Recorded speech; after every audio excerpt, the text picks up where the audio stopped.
বন্ধুরা যারা শহীদ হয়েছে,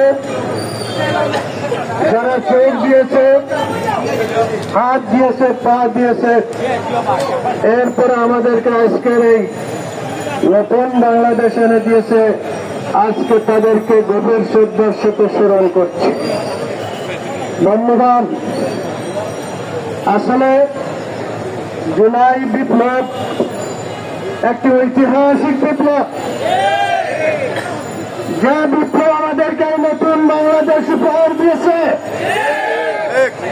যে বিপ্লব এ দেশকে দুর্নীতিমুক্ত করতে চায়, যে বিপ্লব চাঁদাবাজ মুক্ত দেশকে করতে চায়, যে বিপ্লব সন্ত্রাস মুক্ত দেশকে করতে চায়, ওই ফ্যাসিস্টরা সেই বিপ্লবী নেতাদের উপরে হায়নার মতো ঝাঁপিয়ে পড়েছিল।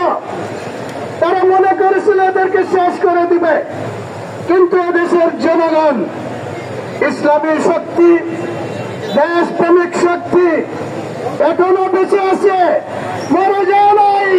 তাদের হামলার জবাব দিতে আমরা প্রস্তুত আছি ইনশাআল্লাহ।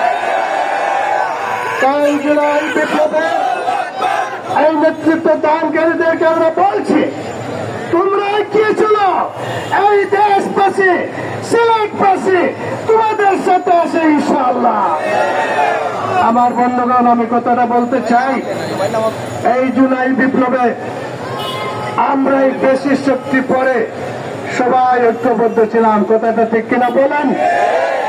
তাই সকল দেশদ্রোহী শক্তি, ইসলাম বিরোধী শক্তির একটি মাত্র পথ, সেটা হলো নিজেদের মধ্যে ভাঙন সৃষ্টি করা, নিজেদেরকে খণ্ড খণ্ড করা।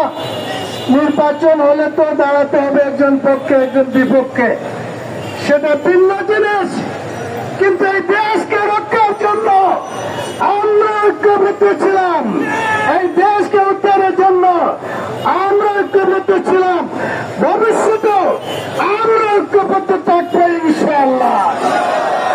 তাই নির্বাচন আসলে পরে যাদের দলে দলে নির্বাচন করবেন, আগে যদি এই দেশকে বাঁচাতে না পারেন ফ্যাসিস্টের হাত থেকে, তাহলে নির্বাচন হবে? কে বলেন নির্বাচন হবে?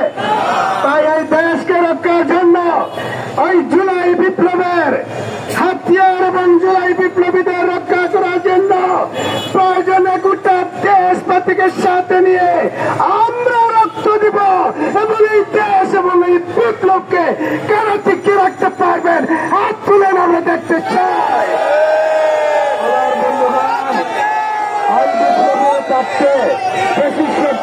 কিছু করতে পারবে না।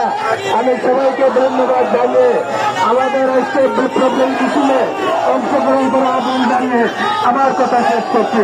আসসালামু আলাইকুম ওয়া রাহমাতুল্লাহ।